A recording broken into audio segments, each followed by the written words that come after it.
So, eto na nga. Pasokan na, pero ngayon ko pa lang siya i-upload.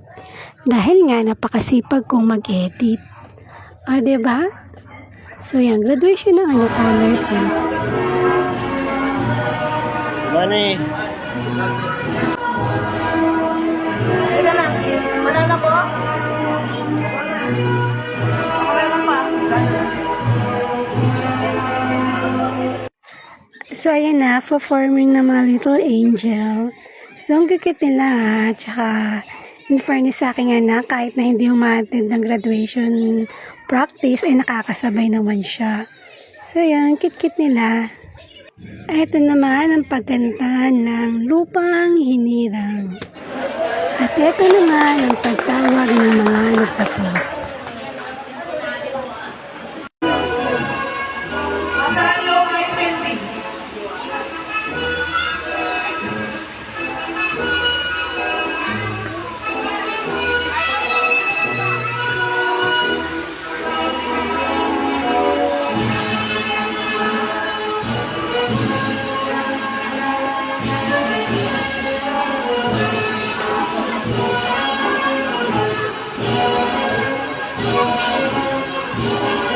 Ito naman ang pagtawag sa mga batang may karangalan.